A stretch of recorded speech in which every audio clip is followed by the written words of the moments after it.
Welcome to the Histories of Northamptonshire podcast series, and this episode number 16.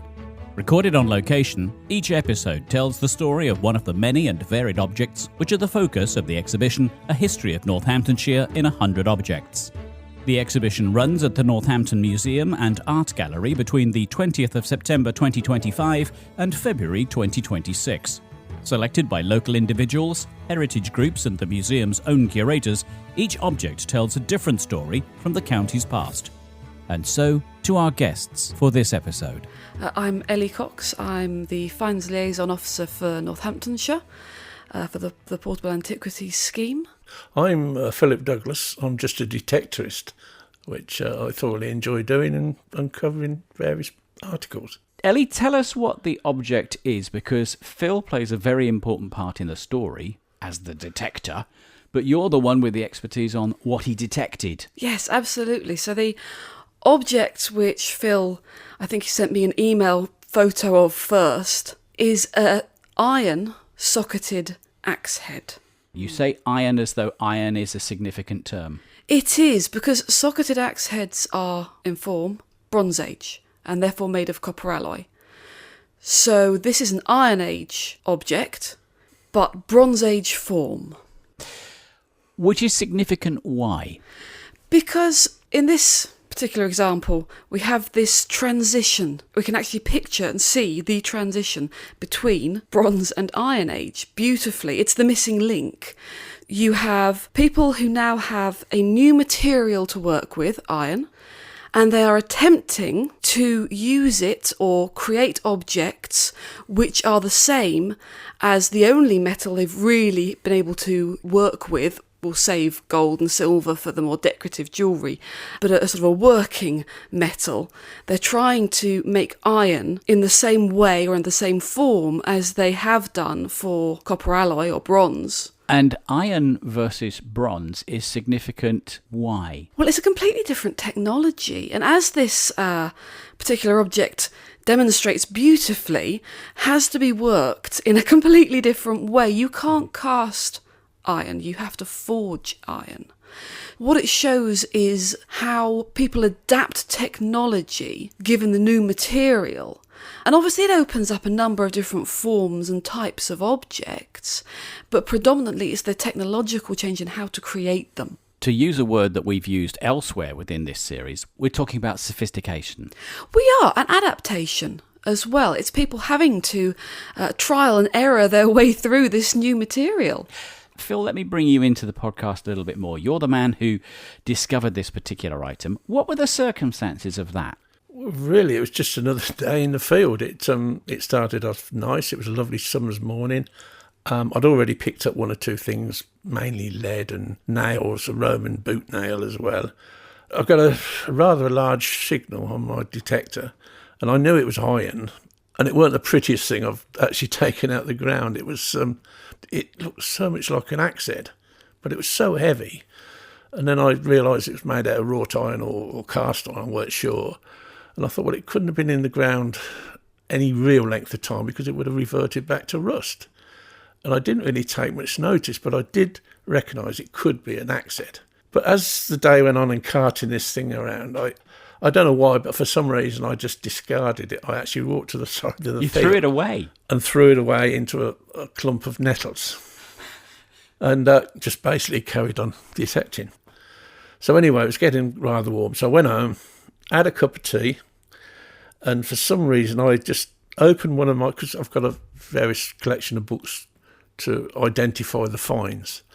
I just opened a random page, and there was an axe head, a cast iron axe head. And I thought, crikey, that is what I thought it was. Jumped back in the car. With a certain amount of urgency now. Yes, because quite exciting, really. Where were you when you discovered this particular axe head? I was on, in fact, I'd like to take this opportunity to thank Johnny Wake, Courtnall Estates, just down the road from me. In fact, the field was probably 3 or 4 miles from where I live.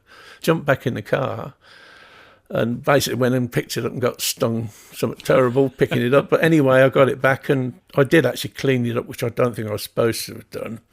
And then I did really sit and look at it. It was an axe head. So, Ellie, Why did Phil find the axe head where he did? Yeah, that's $1 million question, isn't it? There is a decent amount of Bronze and Iron Age activity in the area. There are known metalworking sites throughout the county. We've got various throughout the county. These things are obviously being produced. The precise location, not entirely sure, but not so unusual or irregular that we think, oh my goodness, how could this possibly end up here? There were people here, there were people trading, living, working the land. We know that we definitely had people making objects of various forms throughout the county and the surrounding area from the find spots, so it's sort of quite in keeping. Phil, you wanted to come in on that?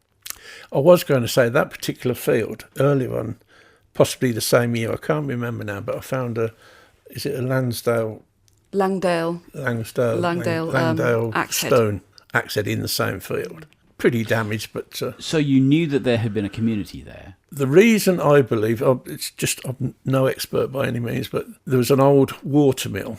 You look at the ground and you can see over the years, because a lot of the soil has been discoloured by water running through it. So for some reason, and we found an awful lot of Roman coins there as well. They're pretty poor quality, weren't they? They're pretty corroded, yeah. Yes. You see, what fascinates me is that you said you got quite a big hit on your detecting equipment. Yes. A big beep, if you like. Yes. But you didn't know whether it was a heavy horse shoe, so that's ploughing, so that's farming of a certain kind. Courtin Hall Farms is, of course, very much in the 21st century, a farmed area. Then you talked about finding a Roman boot nail on the same site. Now we're getting into the realms of Bronze Age, Iron Age. So what that says to me as a complete novice is this is a site of community and has been a site of community for a long time. Absolutely. Well, as Phil was saying, you have a source of water, and that's pretty much imperative. So the original axe, which Phil also mentioned, the Langdale, is Neolithic. So you have Neolithic people working that land. Where you have water, you have life. We're almost talking about a kind of diversity because different groups of society have lived on the same site for century after century after century. Well, beyond that, actually, I say it's continuity of use. It is a useful site for a number of reasons, so it keeps being used. Ellie, you say that this item marks the transition of one kind of metallurgy to another kind of metallurgy, another kind of sophistication. From your point of view, as if I may say, the professional, Phil said he was surprised that it hadn't moulded to rust and gone altogether. Why didn't it? I don't think it's in the technology. I think an awful lot of it is chance. Iron corrodes. It's basically what it does. From the moment it's created, it simply exists to corrode. And you have so many factors. You have a close-by source of water. You have ploughing and the movement of the soil. You have the nature of the soil. Is it clay? Is it gravelly? Is it sandy? You have the types of fertilisers and pesticides being put on the land in modern times. You have so many factors. You are relying on chance. The chance of it not becoming so corroded that it is an indistinguishable blob of iron that no one could possibly determine what it was. This was a tool, but it also is a tool that stands out because of when it was made and what it said about the community that made it. Who now owns it? Because clearly it belonged to the person who made it or used it. Phil, you found it on the site of Courtin Hall Farms. Did it become yours because you dug it up? Does it go back to Courtin Hall Farms? Or because of its significance historically, does it belong to somebody else now? Well, I do understand that if we find things of value, we have to split it 50-50 if it goes for sale. Mm-hmm. It had to be conserved, so it had to go to an expert to conserve it, else it would have just completely rotted away. So its value is to history in that case? Oh, yes. Yeah, its value is the knowledge it gives. It's an archaeological value rather than a monetary value, yeah. Phil, notwithstanding who might own it, you are, I guess, the controller of it. It's passed from your hands, though. You've made a gift of it. Oh, yes, yeah. We had to, really, because it did need conserving.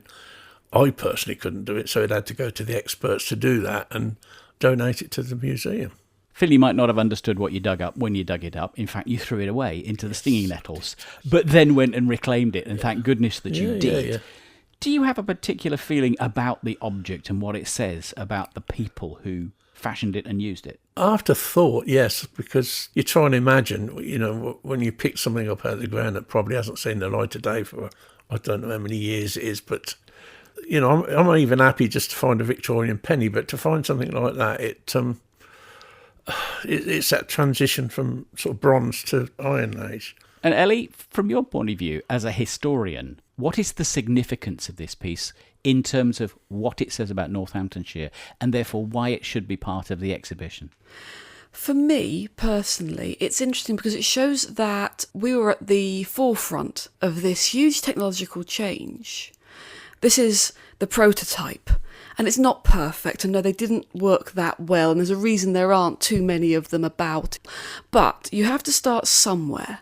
So this is the front line in this technological change. It also shows the links that we have, because these iron-socketed axe heads, while very, very rare, I can safely say less than 30 across the entire UK. It does show that there are links to these other areas where the self-same thing is being tested, trialled out, failed. It seems to me, Phil, you might have dug up something that you were prepared to kick into the long grass, but actually is of real significance in terms of our advancement as a species and what it says for Northamptonshire as a result. Well, number one, congratulations on the detecting. Number two, thank you for coming in and telling me about it today. Yeah. And Ellie, thank you for giving us the authoritative view on where Northamptonshire people were when this was first fashioned and where it took us as a society afterwards. Thank you for coming in too. Thank you. Thank you. Thank you for listening to this Histories of Northamptonshire podcast. If you would like to find out more about the objects or listen to other episodes in the series, go to www.northamptonmuseums.com. Alternatively, you can visit the Northampton Museum and Art Gallery, where you can see the A History of Northamptonshire in 100 Objects exhibition for yourself. The Histories of Northamptonshire project is funded by Arts Council England as part of the National Portfolio Programme.